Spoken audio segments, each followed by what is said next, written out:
putting the finishing touches to a workshop tomorrow for clients. It's a part one of a two-parter. And it's called the $6 million plan.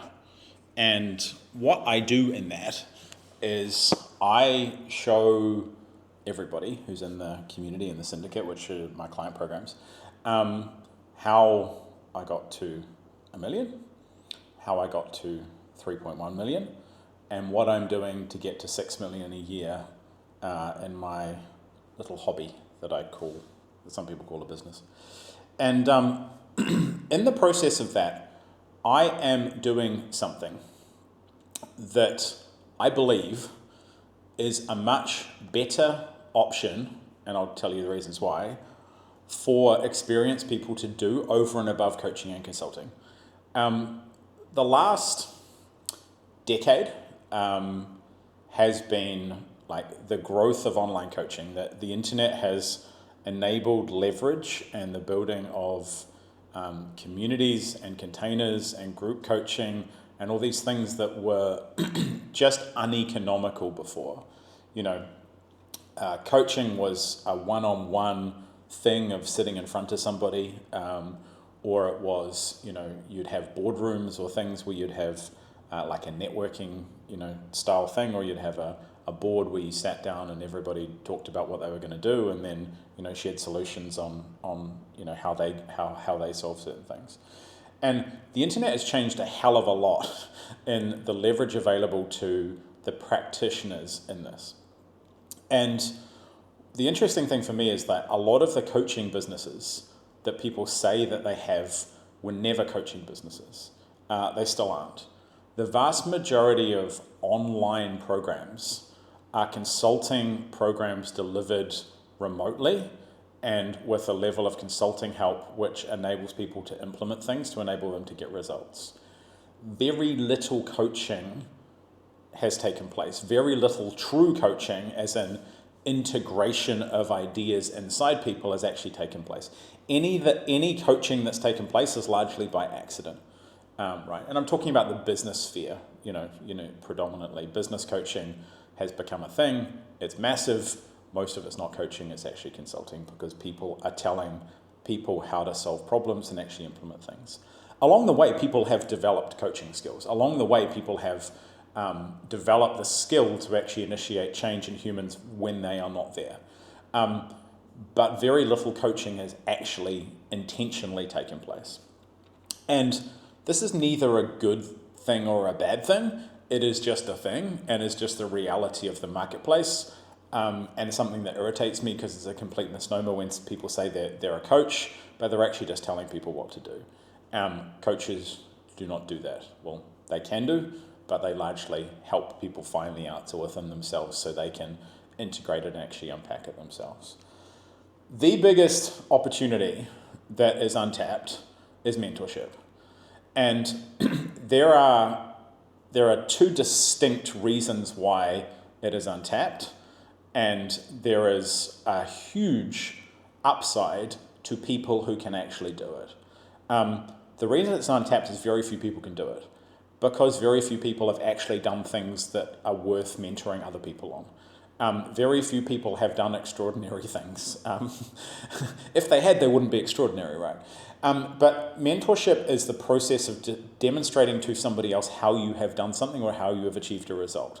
What went on the surface and what went on behind the scenes, what the progress was towards it, what decisions were made in the moment, and subsequently what those decisions led to. It is quite distinct from coaching and consulting. It is quite distinct in terms of the promise that you're making and the relationship you have with somebody. And it is quite distinct in the sense of mentorship as a container where coaching and consulting can actually take place. You can coach people on how to integrate ideas that you produce yourself, and you can consult them on that either. But people get a little bit lost in the description, so I largely just wanted to stick to the idea of mentorship. One of the biggest upsides of mentorship is that very few people can do it. And in what has happened in coaching and what has happened with the proliferation of coaching sold via social media is that it has lowered the barrier to entry to basically zero. So what we have is a marketplace of largely people who have not necessarily got a result or not necessarily unpacked a mechanistic way to get a repeatable result, selling coaching and other things to people, and then those people not getting those results.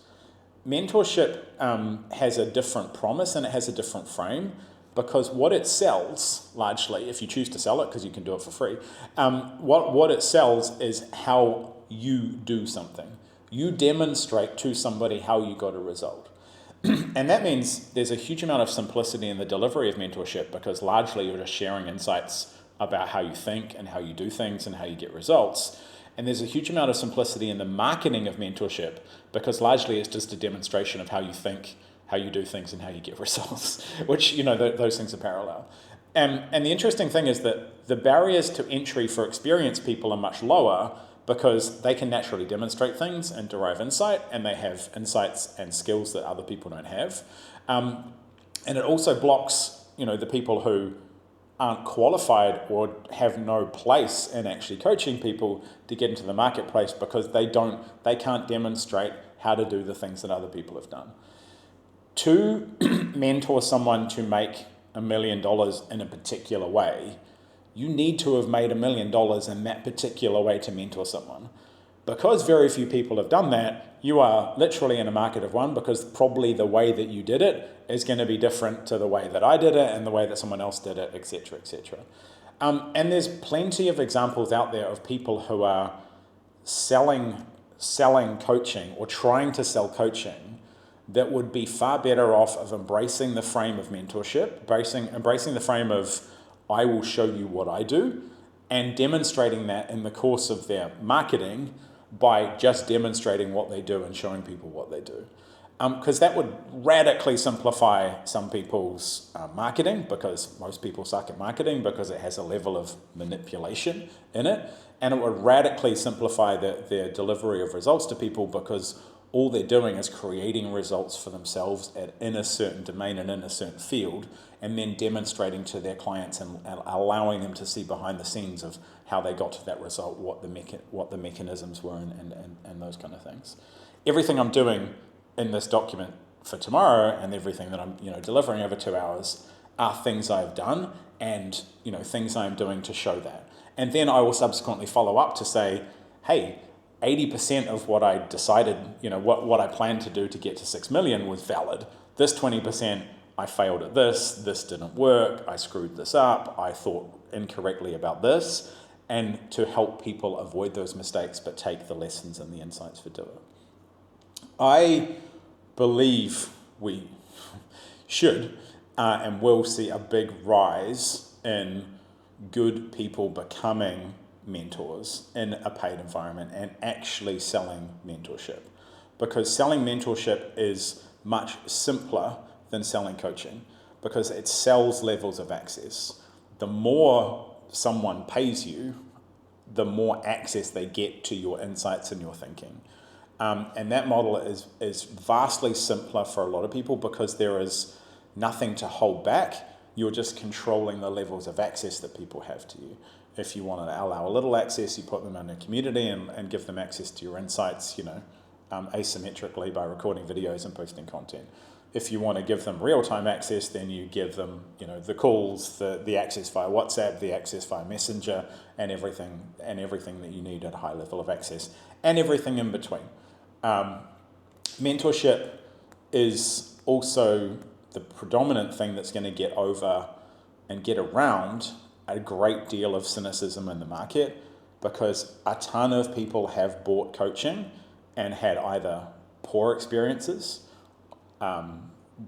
experiences that didn't meet expectation, or they have bought coaching from people that they found out probably weren't actually qualified to ultimately coach them towards the result, or at least the way that they were coached towards the result and the system that they were trying to implement wasn't actually right for them. So we have a much more sophisticated market who have preference and know what they want and know what they don't like and those things, and they are looking for experience and ways to do things and things. Mentorship can take and will take a lot of the componentry of online coaching, of online consulting, of group coaching, of group consulting, but deliver it in a different format and ultimately with a different promise around it. So it will attract a different type of person. It will attract a person who knows what they don't like and knows what they do like, and understands that looking at how someone does something is more valuable than being told what to do, because that is a much simpler way to model things for most people, because they can just observe and about how someone is doing something, how someone is marketing, how someone is selling, how someone is implementing, how someone is ultimately getting results, and model that within the bounds of that. So they tend to get much better results because they take the core principles of what they're observing, but they apply it in their own world again, rather than being told what to do. I'm a mentor, so take everything that I say with a grain of salt, because obviously I have a dog in the fight. But I believe for anyone who's done anything that other people aspire to do, anyone who's done anything that's well above average in terms of the results they've generated in any field, in any domain, has the permission and has the right to ultimately be a mentor. And the more that they stick in showing people what they've actually done to get there and what didn't work to get there for them and in different scenarios, the more ultimately the ease of success actually comes. Because at the end of the day, the first job of the mentor is to grow and expand themselves. So the investment that the mentor makes in themselves obviously dictates the results they get for themselves, and ultimately, if they choose to mentor other people, the results ultimately they get for other people. So the mentor frame is, kind of self-fulfilling in the sense of the better results you get for yourself, the more you invest in yourself. And the more people aspire to get those results, the easier it is to actually mentor and demonstrate, and then fill in the gaps with the skills needed to ultimately help other people transfer your knowledge and your insight to ultimately something they get. The market is ripe for it. I think a ton of people would benefit from moving into the frame of away from coaching and consulting and the narrow ideas that many have, and the very narrow ways that they're sold, because it's kind of collapsed on itself to kind of just selling money and just selling short-term results in order just to get sales from people, and then kind of hoping that you have enough success rate to stay in business. Mentorship's a much different game, and it's because it's looking at different time horizons. It's looking at different transformations, transformations that are well and above just the business or just the body or just the individual, and ultimately helping how people integrate those into their lives. It's all very well building $1 million business, but how do you live a life that ultimately that $1 million business supports in everything? Unless someone has done those things, unless someone has done the things in your way, the way that's appealing to you, then ultimately the lessons are limited beyond the money involved. So mentorship would benefit a ton of people. A ton of people will move to it kind of naturally and fall in it without even knowing that they're doing it. And a small number of people will ultimately embrace it and pitch their tent out there and doing it. And mentorship does not need to be formal. I mentor people informally as well as mentor people formally for money, with an agreement. The natural state of learning something and teaching it for people like me is very natural. I love to find things that work for me, and then through trial and error, and then share those to people and help them get a result that's either similar, the same, or even exceeds it. Which is the other component of a mentor is actually very, very happy when their students get better results than them. Well, they should be. And their ego, is a lot quieter in the process of that. I would love for people to be richer than me. I would love for people to get vastly better results with some of the systems I've worked out. I would love for people to build, more expansive and more generous and more loving and more caring lives than even I possess myself. And the nature of a mentor is that they work things out for themselves and then they set it free with other people. So it's interesting times because, and if you're selling coaching and consulting, you'll feel this. It's more difficult than ever to get clients, convince people, etc., etc. The cream has risen to the top, and it's pretty much, even though the low barriers to entry are creating a lot of noise in a lot of marketplaces, the people who are good are getting the clients, but the people are good would, the next step is largely moving into a mentorship frame to say, this is how I got here, this is how I did it, and this is how I achieved those extraordinary results. It's still in the market of people wanting more. The nature of the human condition, for anybody who's driven, is dissatisfaction and wanting more and wanting better ways to do it. And so meeting that market as a mentor is both rewarding, lucrative, but also it is the future.